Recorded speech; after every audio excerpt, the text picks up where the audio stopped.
Today on Locked On Red Wings, Alex Lyon makes 45 saves to steal a shootout win in Edmonton, their fourth straight win and fifth on the point streak.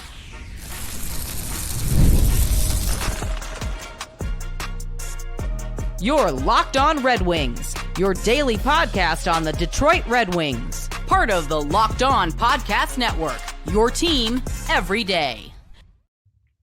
Welcome back to the Locked On Red Wings podcast. We are your hosts, Brian Fisher and Scotty Bentley. Scotty is the host over at Locked On Tigers, while I am a color commentator for Oakland University, ACHA D1 men's hockey. And Scotty, it's late. It's actually, technically, it's early. And I'm very blessed with the fact that we stayed up late and got to see a thrilling comeback shootout victory that could not have taken place without Alex Lyon's performance. I'm going to ask you your first thought real quick, but first I got to let the people know today's episode is brought to you by Game Time.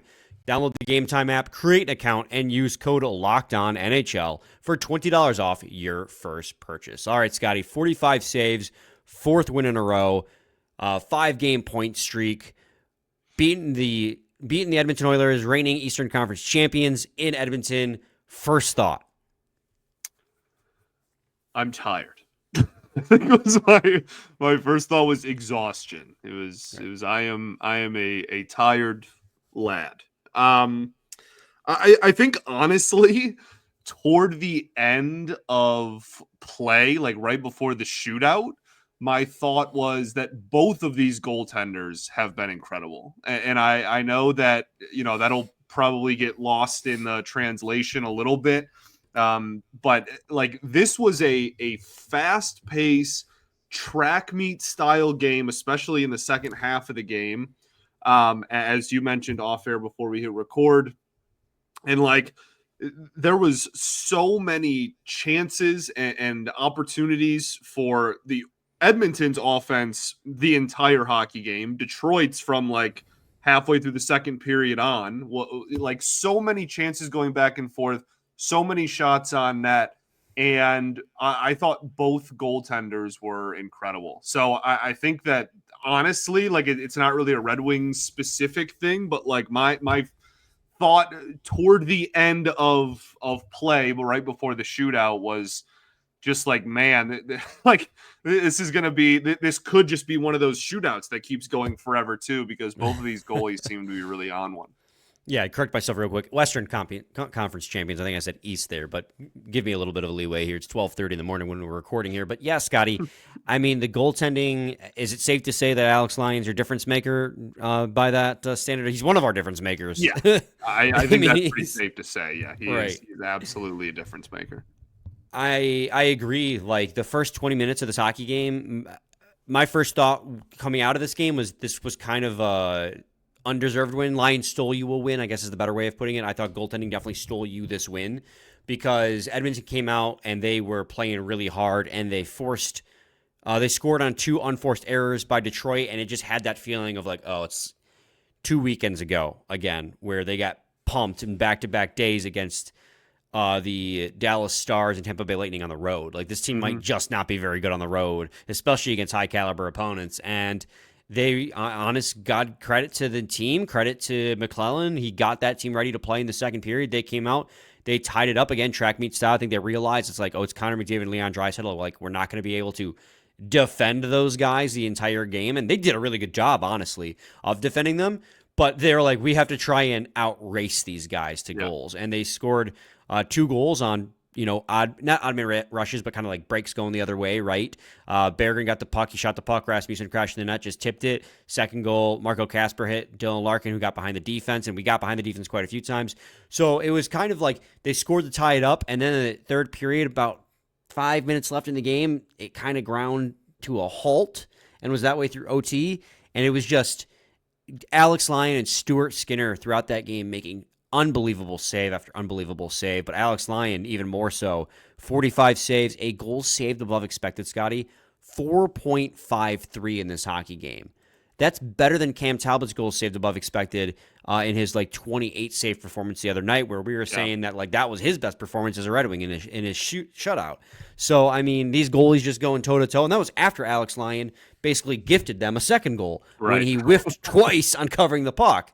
So not to like absolve him of his guilt, but he more than redeemed it with his performance the rest of the night. Like I was telling my buddy, like you don't know which Alex Lyon you're going to get in on a night in and night out basis, and it felt like after he allowed that second goal to Skinner, not the goaltender, the other Skinner, the forward, it felt like it was going to be one of those nights, and he rebounded and he played lights out the rest of the game.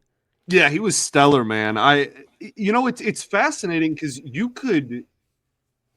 I don't know if I've seen too many instances lately where you watch the goaltender and you don't even need to see like if the puck reaches the back of the net to know that he's locked in. You know what I mean? Like it doesn't even need result based, I guess is my point.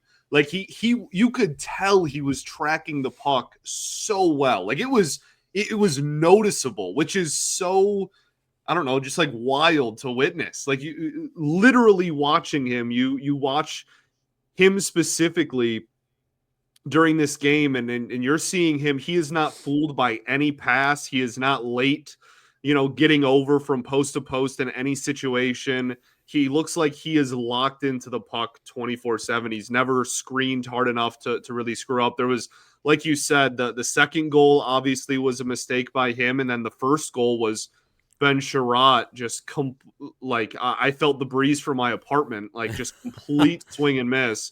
And leads to, like you can't leave the second best player in hockey wide open on a power play from the circle with nobody on him. So like, I don't even know if either goal was they got the best of them. Like, no, one was, he let him in a softie and the other one was, Ben Sherratt waving hello. So like, it was he was locked in, man. He was phenomenal. Both were just massive whiffs on Sherratt's part and then Lyon's part a couple minutes later. Just massive whiffs. And Sherratt, he had taken a stumble, and I felt like there was a little panic in him because most players in that situation, they don't just swing at the puck. And I know it took a bad balance, and there was definitely some poor luck involved in that, but most players will corral it first. Take that brief half second to corral it, and then get it out. But he just swung at it as it came at him and bounced right over his stick. But again, it was still mostly bad luck, so I don't want to 100% blame him. And those were two unlucky goals. But that plus the amount of pressure that Edmonton was bringing in the first period made it feel like it was going to be one of those games. And Alex Lyon said no. And I'm struggling with my second difference maker too. Like we always come with two. One for you, one for me. And it could be two different players, and whoever it's not, I think we should just lead off as our number one notable performer. But I think I'm going to change my thought that I had to myself off air. I think my second difference maker is going to be Dylan Larkin. It was going to be Moritz Seider, who we're going to talk about, but one statistic changed that Max Boltman tweeted out just moments before we recorded, and that was Dylan Larkin, Scotty, went 24 and 15 in the faceoff circle. He took 39 faceoffs in this game. Isn't that a great 39? Stat? And he won 61.5% of them. Isn't that a great stat? That is an absurd stat. Well, I just mean the stat in general, not. Oh, yeah, no, it's great. It's the best stat in hockey is faceoff percentage, right? Like, obviously. No, for real, though, that's when you asked me before we hit record, how many faceoffs did I think he took? And I think I guessed 30, and it's dang near 40. And then the follow-up was how many did he win? And I wouldn't have told you 24. That is phenomenal. And when you look at, the first period and a half of the game that was slow offensively, well, we can talk about, why that was maybe a little bit later, but the part of the turnaround was getting face-off wins in the defensive zone. And honestly, like in the offensive zone too, I guess that I shouldn't just single it out to just the defensive zone, but getting those face-off wins and just being able to hold on to the puck for a little bit, I think changed everything for this team because for the first period, they never had the puck. Right.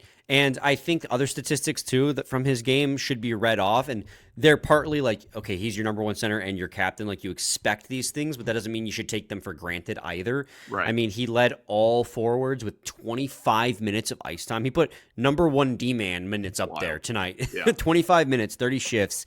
He did obviously have the goal. 10 shots in this hockey game. Leon Draisaitl also had 10 shots. Nobody else came close in this hockey game.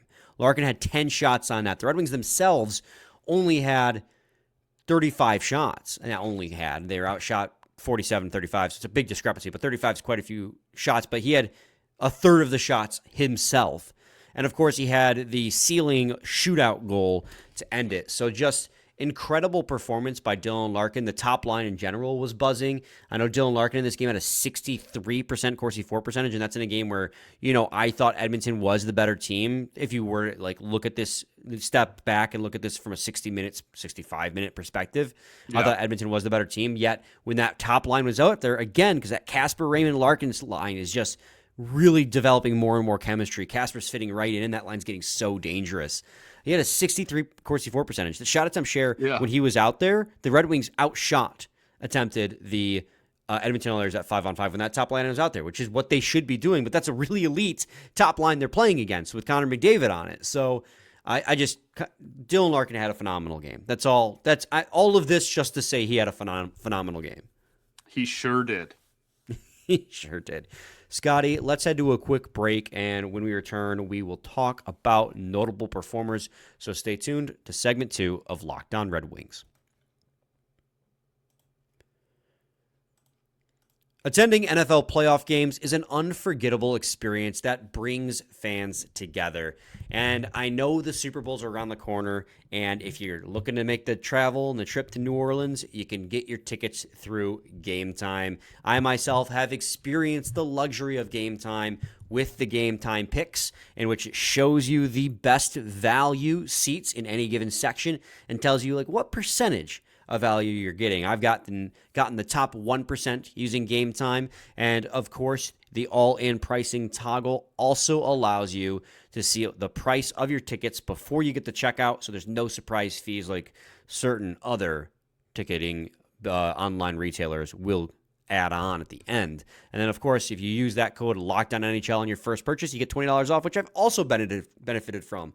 Everything here is legit. I've witnessed it in real time firsthand.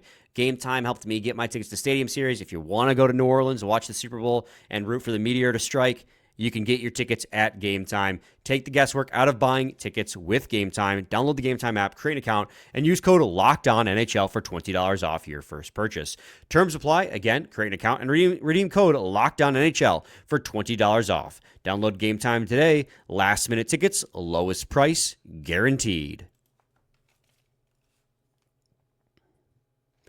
Segment 2, Locked On Red Wings podcast. All right, Scotty, notable performers here. Who is number 1 on your list that stood out to you? Man, I got a lot in this game, which I think is usually a good sign. It was a very close game, like I said. I want to start with not a player, but a notable reason why I thought that the offense started as slow as it did. We mentioned them not having the puck, the Wings just not having the puck in the first period. They were in the box for the entire first 25 minutes of the game. And I think that honestly, this sounds super simple in layman, but I think they just got consistent 5-on-5 hockey there and had 5 guys on the ice for more than 4 minutes at a time at one point in the second period. And, the offense came to life a little bit. Obviously, breaking the seal, so to say, and just getting one in the back of the net certainly helps that. But I genuinely think they didn't look terrible because they looked terrible. They were the offense looked terrible because they were never on offense. They were on the penalty kill for seemingly a quarter of the first period. Some embellishment debates throughout the game. Both teams, though. Say what? I said both teams. Raymond dove a little bit too. Yeah, Raymond. At least the refs were consistent on not calling the embellishment. Fair. So yeah, I just wanted to point that out. Like this is a team that obviously they don't want to be committing a lot of penalties because their penalty kill sucks. Like that's very well documented and has been a thing all season.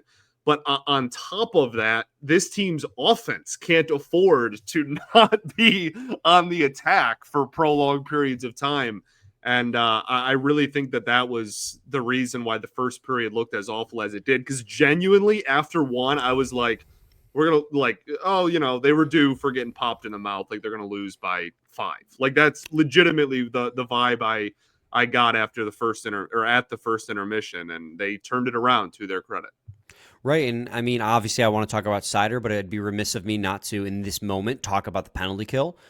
Their streak did break on the first penalty kill, but they still went 3 for 4 in this hockey game. That's 75%. That's still an improvement on their overall number this season.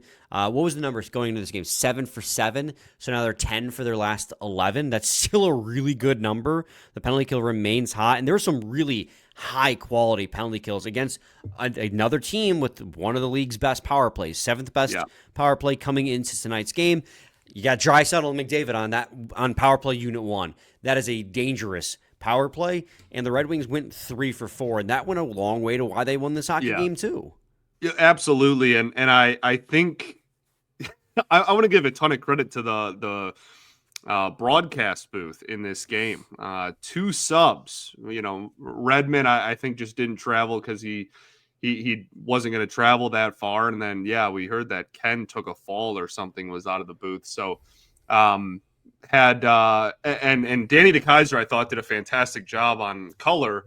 And he said at one point, he had a line where he said, you know what, sometimes, a penalty kill can be good and a penalty kill can be bad, but sometimes the best player on your penalty kill is your goaltender. And like, the Wings gave up almost 50 shots. Like that, it was not a super great defensive game from the team, but the penalty kill, as you mentioned, did enough. And I think a large reason for that was to the continued success of Alex Lyon, because he had a couple. That McDavid wraparound, I genuinely don't know how that didn't find the back of the net. I have no clue how Lyon went post to post and stuck his foot out and was able to save that in time. He stuck his foot out and made the save on McDavid in the shootout too. Same movement. Very true.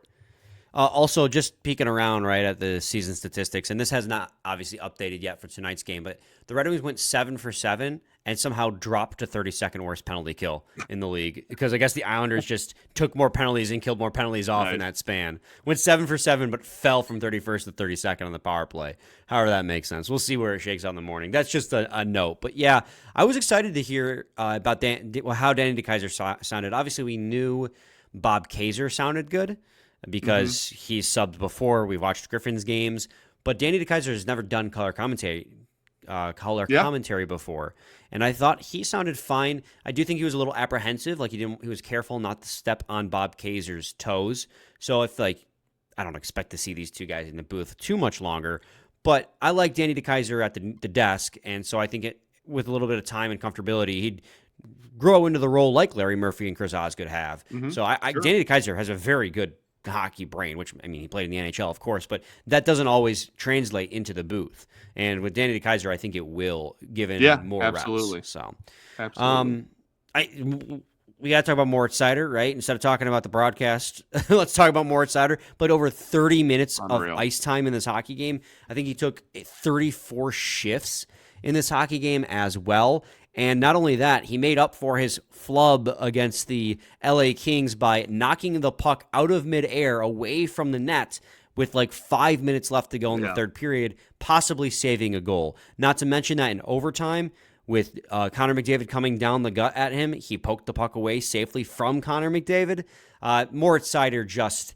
There's not really much more you can say about Seider at this point other than just giving him credit for continuing to be the number one defenseman and one of the best defensemen in the NHL on a night in and night out basis.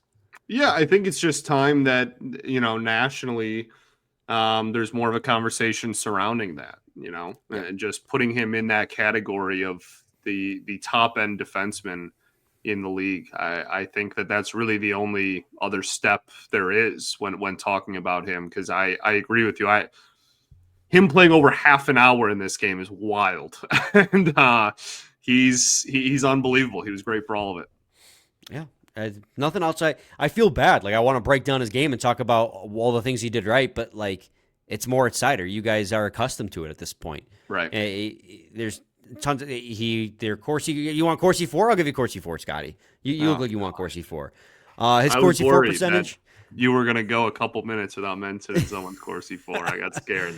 His shot attempt share at 5-on-5 was 61%. That led all defensemen on the team. And not to overshadow Ben Sherratt either. He actually had a very excellent game too. As a pair, they were 100% excellent. So I want to give a shout out to Ben Sherratt as well, who played over 20-plus minutes as well, over 25 minutes in this hockey game. 27 minutes for Ben Sherratt as this game went to overtime. Getting overtime shifts as well. He played great. The top pair in general just was fantastic. And when they were on the ice, the Red Wings possessed the puck and had more shot attempts than when they were off the ice, which, again, you just get accustomed to when more Seiders out there. Yeah, right. Absolutely. Anyways, we'll head to a quick break, and when we return, we'll wrap up this game recap and give you a quick preview of this weekend's games. So stay tuned to Locked On Red Wings.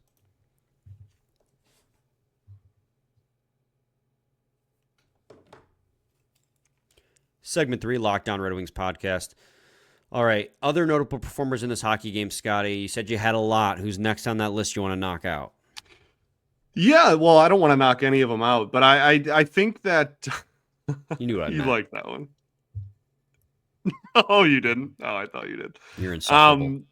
I thought that Joe Veleno played well defensively in his. I mean, he only had 9 minutes and 42 seconds of ice time, I think. But I thought that he had a couple of really nice plays. He tried to do a spinorama there too, offensively. That was almost really cool. It obviously led to nothing, but that was kind of cool.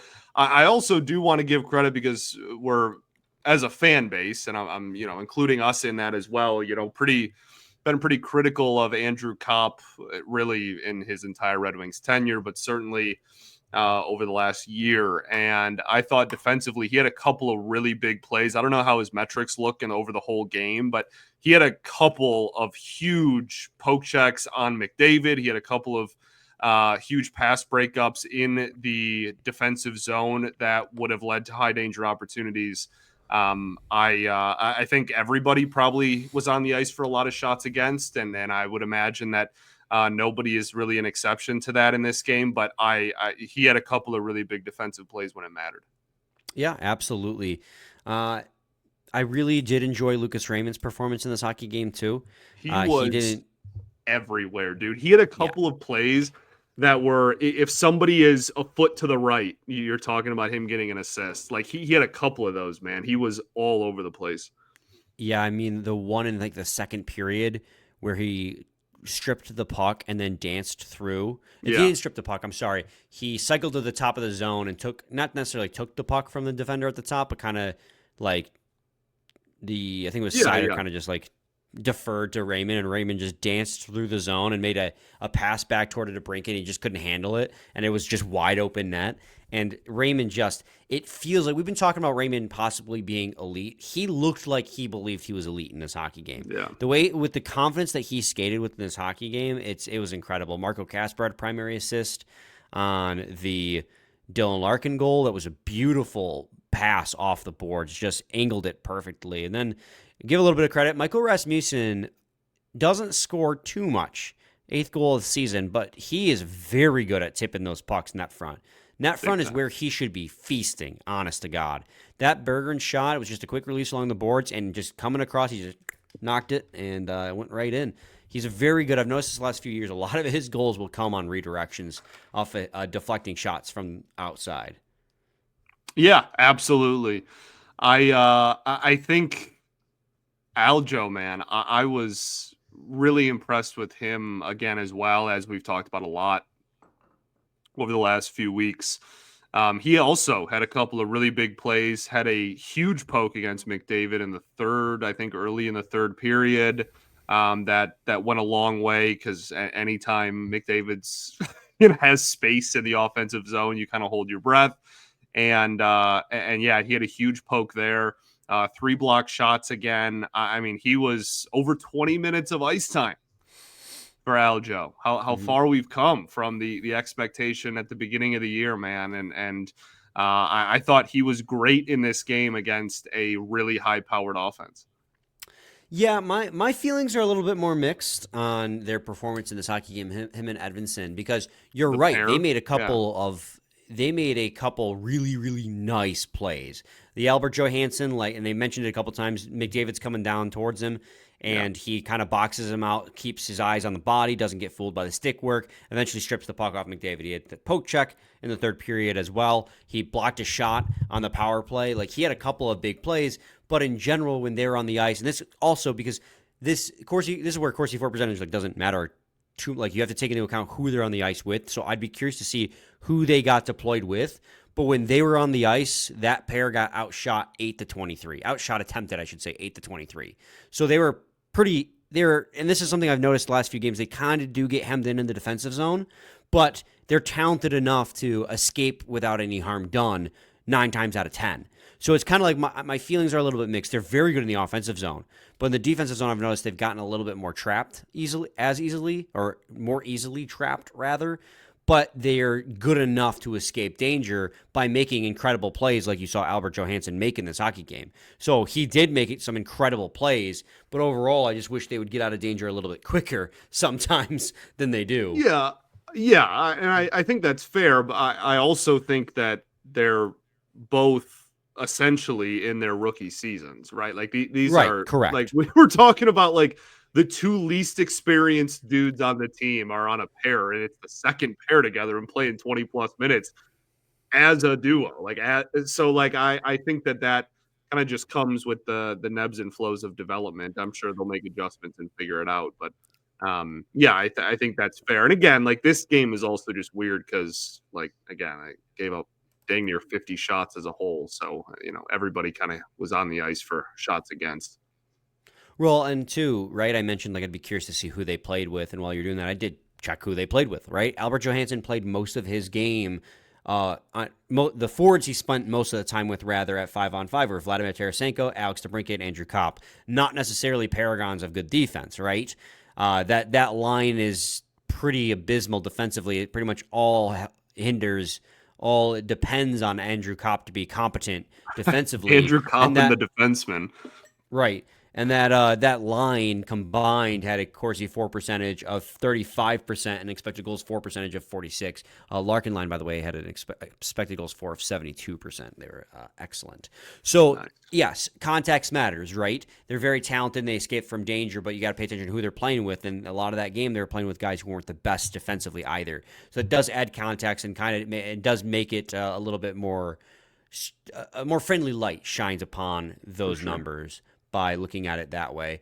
Other notable performers, I don't know if I have anyone else that I wanted to mention off the top of my head. I don't think so. Oh, Marco Kasper, the pass, dude. Pass. Yeah. Off the boards. Larkin streaking down the ice. That was absolutely crispy, man. Yeah, that top line, man. We've said it a couple times. That top line is so He had good 5 shots on net, Marco Kasper.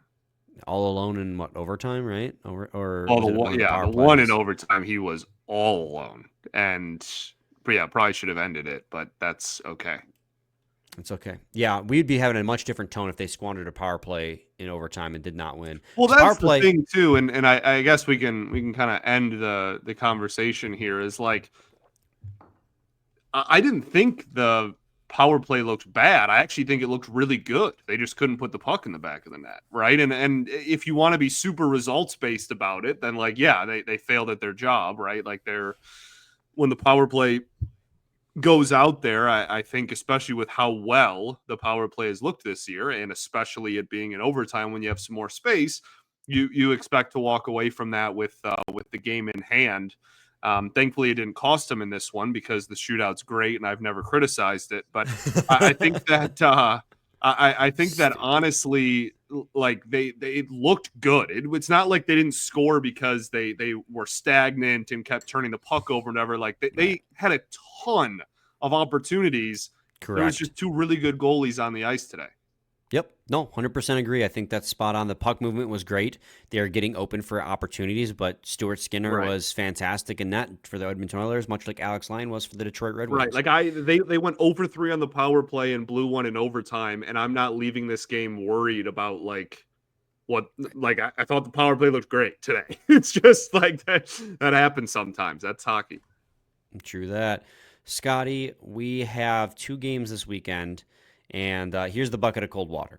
Red Wings are on a 4-game win streak, 5-game point streak. They went 10-3-1 in the month of January with a 750 points percentage. And despite all that, you didn't make up any ground tonight. You're still 2 points out of a wild card spot because the teams ahead of you all got 2 points as well. Some shuffling took place on the teams ahead of you and where they sit. But regardless, you are 2 points out of a wild card spot too. But some losses did occur. That are important for the Detroit Red Wings. Montreal Canadiens lost their hockey game. Boston Bruins lost their hockey game. Senators, unfortunately, won in overtime. Lightning won 3-0. And the Islanders beat the Flyers 3-0. So at least that game ended in regulation, and the Blue Jackets won in overtime as well. So a couple of losses to help Detroit with a team behind them and a team they're chasing, but the rest of those teams won, and you're still just 2 points out. Apparently, those teams can only lose on nights you're not playing, because on the night before that, everyone lost, and it was a miracle. But alas, no luck there, and the Red Wings play back-to-backs. Saturday and Sunday, was it Calgary first, then Vancouver, Scotty? I believe so. My giant calendar, I only have the 1st of February, and then I don't have, because it's a Saturday, so it's like the end of the square in the month, and I write all the Wings games on my calendar, but I only have... It's Calgary, Vancouver. I can confirm. Don't worry. So there you go. You, I'm usually much more prepared to answer that question, but you caught me at before I've had a chance to, rewrite my next month calendar. So it's fascinating. I know, unprepared. It's unprofessional of me. So Calgary Flames breaking huge trade today. Yeah, talking about them, and you mentioned Philly there too, eh? Yeah, Philly and Calgary made a huge trade for players. Let's see if I can't pull it up. Here we go. So Calgary receives forward Morgan Frost and Joel Farabee, while Flyers receive Andrei Kuzmenko, Jacob Pelletier, a 2nd-round pick, and a 7th-round pick. So just an exchange of like middle 6 guys for both teams. But I don't think it really moves the needle for either team. I think that both teams kind of exchanged one better forward, and both teams exchanged one slightly worse forward. Calgary Flames, they're 25, 18, and 7. They're led by Jonathan Huberdeau, 36 points in 49 games. Nazem Kadri, 34 and 49. So they don't really have high-powered offense necessarily. Like they don't have like a Lucas Raymond or a Dylan Larkin who are flirting with or above a point per game, but they have scoring depth. They have 6 guys with 10 goals or more, so they're just kind of getting production from everywhere on the ice. And then they're led in net by Dustin Wolf, who is honestly a Calder favorite this year with a .915 save percentage. He won't win. It's going to be Macklin Celebrini or Lane Hudson likely, but he should be a Calder finalist. Sure, yeah. Yeah, I like Philly's side of it. Yeah, I think you're probably right. I don't think it moves the needle too much for either team, but I like the deal for Philly. I like Danny Briere, and I like the direction they're headed. But yeah, we'll see. Definitely that you want to talk about like trades happening early, like well before the deadline. We've had a couple here in the last week or so. So kind of like a weird blip on the radar before we get into the real hot stove season. Yeah, 100%. Then you have the Vancouver Canucks after that, and they're a mess. Well, yeah. So 2 games. Red Wings off to a hot start in this road trip. If you can win one more game on this road trip, I think it's a pretty successful road trip, considering it's a pretty difficult road trip at that. Out in Western Canada, finishing it off in Seattle. If you can win one of these 2 games this weekend, 500 road trip, that's a success. You didn't do it last weekend when you're on the road. Let's do it this weekend. Absolutely. Any final thoughts? I'm going to bed. We ball. Yeah, I'm out of gas, dude. I'm out of gas. Same time, same place. It's your team, every day. Every day.